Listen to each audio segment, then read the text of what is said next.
আজকে প্রথম সভা, এই সভার সম্মানিত সভাপতি উপজেলা নির্বাহী অফিসার সুরিয়া সুলতানা, আজকে সভার বিশেষ অতিথি এই কমিটির অন্যতম উপদেষ্টা উপজেলা মুক্তিযোদ্ধা এবং ফারুক সাহেব, উপস্থিত ভাইস চেয়ারম্যান, উপস্থিত বিভিন্ন কলেজ মাদ্রাসার প্রিন্সিপাল, মসজিদের ইমাম এবং মুক্তিযোদ্ধা এবং বিভিন্ন মান্ডবের পূজারীবৃন্দ, উপস্থিত সুধীমণ্ডলী, আসসালামু আলাইকুম। প্রথমে আমি শ্রদ্ধার সাথে স্মরণ করছি জাতির পিতা বঙ্গবন্ধু শেখ মুজিবুর রহমানকে, হাজার বছরের শ্রেষ্ঠ বাঙালি, যার জন্ম না হলে আমরা স্বাধীনতার স্বাদ পেতাম না। সেই নেতা বঙ্গবন্ধু শেখ মুজিবুর রহমানকে 1975 সালে সপরিবারে হত্যা করা হয়েছিল। তার পরিবার পরিজন সহ সবার আত্মার মাগফিরাত কামনা করছি। সাথে সাথে 2004 সালে 21শে অগাস্টে গ্রেনেড হামলা হয়েছিল। সেই গ্রেনেড হামলায় আওয়ামী লীগের সভানেত্রী মাননীয় প্রধানমন্ত্রী ওনাকে হত্যা করার জন্য সেদিন গ্রেনেড হামলা করা হয়েছিল। আল্লাহ তাআলা ওনাকে রক্ষা করেছেন। কিন্তু সেদিন 22 জন আওয়ামী লীগের নেতাকে হত্যা করা হয়েছে এবং প্রায় 500 জন আহত হয়েছে। তাদেরও আত্মার মাগফিরাত কামনা করছি। আমাদের সকলের প্রিয় নেতা জনাব বদরুল হোসেন সাহেব এই মাসে ওনার আত্মার মাগফিরাত কামনা করছি। আমাদের এই এলাকার একটা যুবক গতকাল হঠাৎ মৃত্যুবরণ করেছে, শহীদগঞ্জ সিং চৌধুরী, তার আত্মার শান্তি কামনা করছি।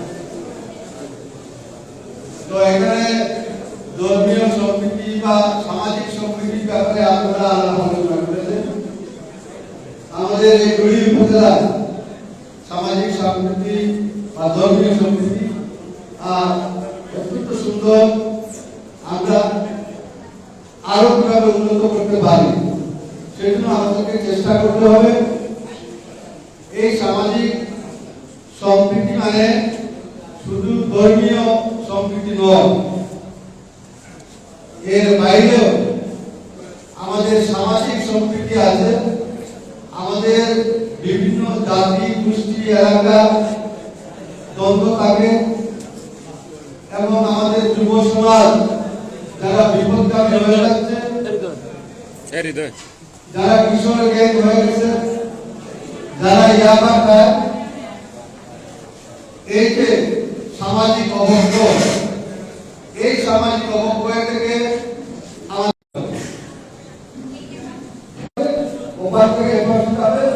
যেকোনো সময় অ্যাক্সিডেন্ট করতে পারে। এইভাবে তারা একসাথে অন্তত 8-10টা মোটরসাইকেল নিয়ে ঘোরাফেরা, মানে একটা সামাজিক অবক্ষয়। যেকোনো সময় একটা অ্যাক্সিডেন্ট করতে পারে, সেও মারা যেতে পারে, যে কোনো কাউকে মেরে ফেলতে পারে। এই যে অবক্ষয়, এই অবক্ষয়টাকে রোধ করতে গ্রামের ছেলে মেয়েদেরকে সভ্য এবং সভ্যতা তাদের মধ্যে কিভাবে আরো বিকশিত করা যায়, এগুলো আমাদেরকে একটু যে গ্রামের মুরব্বীরা আগে যে বিচার করতে, অনেক ছেলেরা আছে যে গ্রামের মুরব্বীদেরকে মানে না। আজকে এই অবস্থা, এইগুলো হচ্ছে, এ থেকে আমরা কিভাবে আমাদের সামাজিক এই সম্প্রীতি আবার ফেরত আনতে পারি, আমরা আবার সমাজে প্রতিষ্ঠিত করতে পারি, সেই জন্য এই কমিটি করা হলো। আজকে প্রত্যেকে গ্রামে এই যে সামাজিক সম্পৃক্তিটা এটা গড়ে তুলতে হবে। আপনার গ্রামে যদি কোন কিশোর কেন্দ্রের ছেলে থাকে, তাকে এই কিশোর কেন্দ্রে থেকে তাকে যাতে আর সে এদের সাথে চলাফেরা না করে তাকে পালন করতে হবে। আমার গ্রামে ওই যে সম্মানটা আগে যেটা ছিল ওইটা আরো সব করতে হবে। এরপরে দুই গ্রামের মধ্যে আগে থাকবে, কে অন্যায় করলো কে ন্যায় করলো, এটার দিকে কোনো দৃষ্টিপাত না দিয়ে আমরা অনেক সময় আমার গ্রামের পক্ষ নিয়ে যে কোনো সমস্যা সৃষ্টি হলে আমার গ্রামের পক্ষ আমি নিয়ে, এটাই সামাজিক অবক্ষ। এই এখন এই অন্যায় ন্যায়কে আপনার প্রতিষ্ঠিত করতে হবে, অন্যায়কে অন্যায় করতে হবে, ন্যায়কে ন্যায় করতে হবে, এবং সেটা আপনার গ্রামে আপনার ইউনিয়নে তারপরে উপজেলা পর্যায়ে সেটা প্রতিষ্ঠিত করতে হবে। তাহলে আমরা এই সমাজকে উন্নত করতে পারবো, দেশকে উন্নত করতে পারবো এবং সমাজের শান্তি প্রতিষ্ঠা করতে পারবো। আমরা জানি হিন্দু মুসলমান এখানে খুব শান্তি আছেন, একে অন্যের দাওয়াতে নিমন্ত্রণে যান, বিয়েতে যান, দুর্গা পূজার সময় যান বা আমাদের ঈদের সময় আসেন, দাওয়া আমাদের সংস্কৃতি আছে। কিন্তু অন্যান্য যেগুলো আমি বললাম এগুলো অবক্ষয় হয়ে গেছে। এই অবক্ষয় থেকে কিভাবে আবার ছেলে এবং মেয়ে আপনার গ্রামে এদেরকে সঠিক করতে, যারা ইয়াবা খায় এদেরকে আবার স্বাভাবিক অবস্থায় ফিরিয়ে আনতে হবে, তাদেরকে এই ইয়াবা ছেড়ে দিতে হবে। এই জন্য আপনাদের গ্রামকে ঠিক করতে হবে। আপনার গ্রামে যে একটা অসামাজিক কার্যক্রম হবে আর আপনি বসে থাকবেন, এটা দেখবেন আর এখানে অসামাজিক কার্যক্রম হবে, এটা হতে পারে। সেই কারণে আজকে এই কমিটি করা হচ্ছে। আমরা চাই এই বাংলাদেশকে উন্নত করার জন্য মাননীয় প্রধানমন্ত্রী যে লোককে কাজ করে যাচ্ছে, দেশ আজকে উন্নত হয়েছে। হ্যাঁ, আজকে বাংলাদেশ একটা উন্নয়নশীল দেশের কাটা, বাংলাদেশের নাম নির্মিত হয়েছে, জাতিসংঘ স্বীকৃতি দিয়েছে। বাংলাদেশ এখন আর ঘুরে বেরোচ্ছে, বাংলাদেশ এখন আর বিদ্যুতের দেশ নয়, বাংলাদেশ একটা উন্নত। তারপরেও এখন বিদ্যুতের কাজ করছে, এখন দ্রব্যমূল্যের দাম বেড়ে। এই যে কি কারণে এটা হলো, এই জিনিসটা একটু আপনারা জানতে হবে, বুঝতে হবে, অন্যকে বুঝাতে হবে যে রাশিয়া এবং ইউক্রেন যুদ্ধের কারণে যে আমাদের বিদ্যুৎ প্লান্টগুলো যে তেল এবং গ্যাসে চলে, এগুলো কিন্তু রাশিয়া ইউক্রেন থেকে আনা যাচ্ছে। যে কারণে আজকে দেশের বিদ্যুৎ উৎপাদন আমাদের সক্ষমতা ছিল 24,000 মেগাওয়াট বিদ্যুৎ উৎপাদন করা, এখন কিন্তু 24,000 মেগাওয়াট বিদ্যুৎ আমরা উৎপাদন করতে পারি। যে কারণে বিদ্যুতের ঘাটতি হচ্ছে এবং সবাইকে বিদ্যুৎ লোড বৃদ্ধি করা হচ্ছে, সবাই বিদ্যুৎ পাচ্ছে এবং দ্রব্যমূল্য একটু বেড়ে গেছে। তেলের দাম বাড়ানোর ফলে আজকে দ্রব্যমূল্য বেড়ে গেছে। সেখানে দেখেন সৌদি আরবের মতো দেশে যেখানে পানি থেকে তেলের দাম সস্তা ছিল, অনেকে বলতে যে আমি তো দেখেছি পানি থেকে তেল সস্তা, কিন্তু এখন দেখে সৌদি আরবে ডিজেলের লিটার 122 টাকা বিক্রি হয়। বাংলাদেশে বিক্রি করার কারণে 114 টাকা এখন আমার সরকার বিক্রি করতেছে, কিন্তু এখন সৌদি আরবে ডিজেলের প্রতি লিটার আপনার টেলিভিশনে তাকে ফোন করে দেখবেন সৌদি আরবে 100 বাংলাদেশি টাকায় 122 টাকা বিক্রি হচ্ছে। তাহলে সৌদি আরব যে দেশ তেলের উপরে বাঁচবে, সেই দেশে যদি তেলের এত দাম হয়, তাহলে আমরা বাংলাদেশ বিদেশ থেকে এনে এই দেশের গাড়ি করে চলে, এই দেশের তেল ব্যবস্থা আমরা সরকারি করে এখন আমরা বিদেশ থেকে কিনে আনি, এই দেশে যে দামে বিক্রি করতে হয়, সে কারণে আজকে দাম বৃদ্ধি করা হয়। এই কারণে কিছুটা বৃদ্ধি হয়েছে। অসৎ ব্যবসায়ীরা যেখানে 5 টাকা বেড়েছে সেখানে 50 টাকা তারা সাধারণ মানুষের কাছে।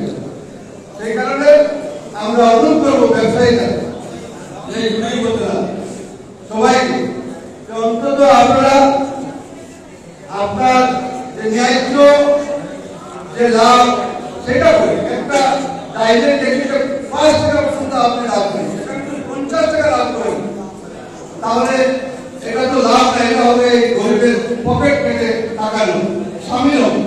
সেই কারণে আমরা ব্যবসায়ীদেরকে অনুরোধ করব, আপনারা অন্তত দেশের মানুষের এই যে দুঃসময়, এই সময়ে দ্রব্যমূল্যের কারণ মানুষকে কষ্ট দিন। আমাদের সরকার ওএমএসের মাধ্যমে তেল, চিনি এবং ডাল দিচ্ছে। আপনাদের বলে রাখতে হবে কত কেজি দিতে হবে?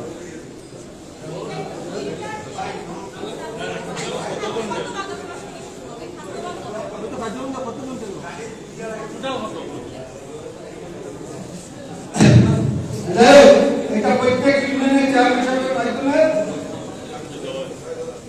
দেওয়া হচ্ছে। 2 কেজি চাল, তারপরে 2 লিটার তেল এবং 1 কেজি চিনি দেওয়া হচ্ছে। 400 ডাল 2 কেজি 410 টাকা, 405 টাকা দেওয়া হচ্ছে। এটা আমাদের সরকার আরো বৃদ্ধি করবে, প্রত্যেকটা ইউনিয়নে আরো গরিব মানুষ যারা তাদেরকে আরো সস্তায় জিনিস দেওয়া হবে। আমরা আশা করি এই যে লোডশেডিং, আমাদের বিদ্যুৎ প্রতিমন্ত্রী বলেছেন যে 1 মাসের মধ্যে আমরা লোডশেডিং বন্ধ করে দিতে পারি। আমরা চেষ্টা করতেছি গ্যাস এবং গ্যাস থেকে আমদানি করার জন্য। আমরা যখনই আমদানি করতে পারবো তখন আমরা আবার আমাদের বিদ্যুৎ চালু করবো এবং লোডশেডিং বন্ধ করে দেবো। এবং তেলের দাম যখন বিশ্ব বাজারে কমে যাবে তখন সাথে সাথে আমাদের দেশেও বিদ্যুতের দাম সরকার কমিয়ে দেবে, কাজে স্বাভাবিক অবস্থায় ফিরে আসবে। তো আমি সেই জন্য আপনারা সবাইকে অনুরোধ করবো, এই বর্তমান দেশের এই পরিস্থিতি, এই বিষয়গুলো সাধারণ মানুষকে আপনারা একটু বুঝিয়ে বলতে হবে। এই কারণে রাশিয়া এবং ইউক্রেন যুদ্ধের কারণে দ্রব্যমূল্যের দাম বৃদ্ধি হচ্ছে বা লোডশেডিং হচ্ছে বা দাম বৃদ্ধি হচ্ছে, এই জিনিসগুলো আপনারা একটু বুঝিয়ে বলুন। চেয়ারম্যান সাহেব যে রাস্তার কথা বলেছেন, এই রাস্তা তো টেন্ডার হয়েছে, 10 কোটি টাকা 12 কোটি টাকা টেন্ডার হয়েছে, প্রত্যেকটা কাজ হয়েছে, কাজও হয়েছে। তারপরেও আমার সাথে সাথে চেয়ারম্যান সাহেবের দায়িত্ব আছে, আমি তো সবসময় দুইতে সময় দিতে পারি না। আমার তো মন্ত্রণালয় চালাতে হবে, আগে যদি এমপি থাকতাম তাহলে 24 ঘন্টা এখানে থাকতাম। সেজন্য চেয়ারম্যান সাহেব জেলা পরিষদের সময় আপনি এটা উত্থাপন করবেন, সেই কন্ট্রাক্টরকে এক্সচেঞ্জ তো জেলা পরিষদের মিটিংয়ে যায়, তাকে ধরবেন যে সে কেন আপনার দায়িত্ব যমুনা থেকে এই ইয়ে পর্যন্ত যে রাস্তা অনেক লোক এটার কাজ করতেছে, এখন কাজ তো ধরলো শুরু করলো, আবার পানি এসেছিল বলে বন্ধ করে দিচ্ছে। আবার কাজ শুরু করতে হবে, পানি তো নেমে গেছে, এখন কাজ শুরু করতে হবে। আপনি আগামী সময় এই বিষয়টা উত্থাপন করে সিদ্ধান্ত নিয়ে আমাকে বিজয় কারণে আমি সেই ব্যবস্থা ঢাকায় আমি সড়ক সেতুমন্ত্রীর কাছে তুলে দেবো, সত্যের কাছে এই রাস্তার কাজ উত্তরার রাস্তা যে প্রায় 80 কোটি টাকা উন্নয়ন হচ্ছে না বলে, এটা তো উন্নয়নের ধারাবাহিকতা। আপনার লাঠিটা রাস্তায় 38 কোটি টাকার কাজ হয়েছে, আরো 10 কোটি টাকার কাজ চলমান আছে, উত্তরা রাস্তায় 80 কোটি টাকার কাজ চলছে। এখন আপনি কেমন আপনি কি বলেন উন্নয়ন হচ্ছে না, তাহলে এটা কি হচ্ছে? হ্যাঁ, আজকে উত্তরা রাস্তা কাজ যদি প্রত্যেকটা কামিউনিটি করে, প্রত্যেকটা আপনি ব্যবস্থা নেবেন, আমি ব্যবস্থা নেব, আমরা আমরা প্রত্যেকটা যেই হোক তাকে দিয়ে কাজ আদায় করতে হবে, আমাদের দায়িত্ব সেটা। প্রত্যেকটা সে যত করে আমি আমার জায়গা থেকে আমি তার বিরুদ্ধে ব্যবস্থা নেব। তো সে কারণে আমি অনুরোধ করবো, আমরা জানি যে এই ডিসেম্বর পর্যন্ত তাদের শেষ সময়, উত্তরা বটুলি চেকপোস্ট পর্যন্ত সে রাস্তার কাজ শেষ করা। তো আমরা এর মধ্যে কাজ আরম্ভ করে এটা যথাসময়ে ডিসেম্বরের মধ্যে যাতে শেষ করে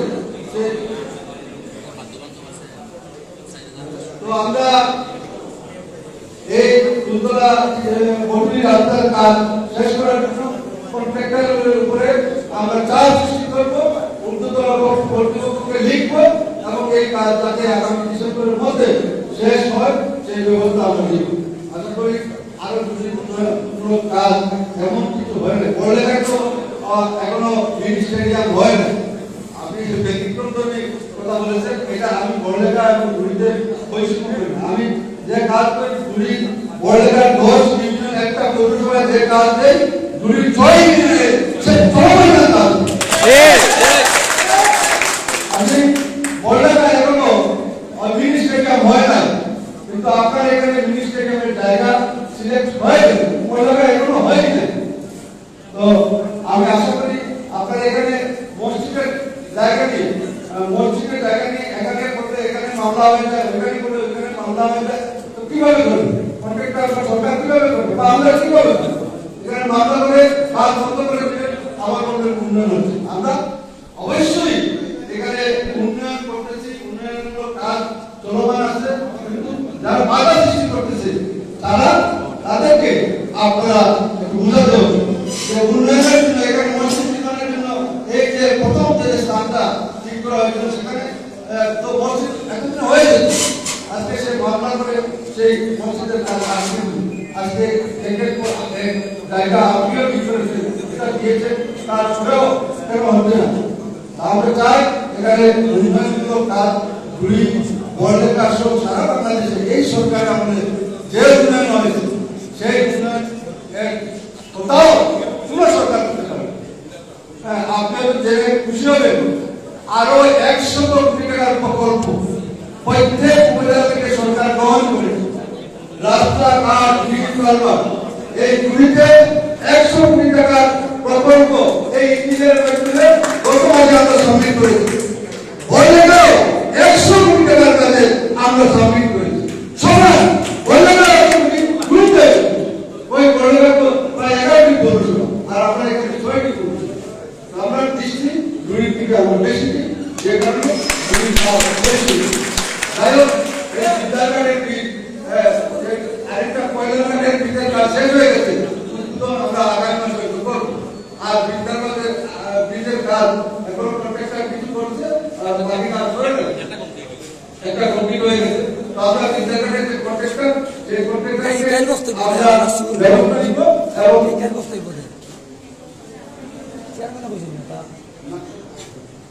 যাই হোক আমরা এই বিদ্যালয়ের যে কন্ট্রাক্টর যেই যাব আমরা তার ব্যবস্থা নিব ইনশাআল্লাহ এবং অতিসত্বর কাছে কাজ শুরু করি। সেই জন্য আমরা তাকে কন্ট্রাক্টরকে তার উপরে আমরা চাপ সৃষ্টি করবো। বিদ্যালয়ের কাজের ফাইলিং উন্নয়ন হয়ে গেছে, বাকি যে কাজ সে কাজ সেই জন্য আমরা আমি আর আপনারা সকলে অনেক এই বিষয়ে আপনাদের বক্তব্য রেখেছেন। আমাদের সামাজিক সম্পৃক্তি আমরা রক্ষা করে থাকবো এবং আরো বেশি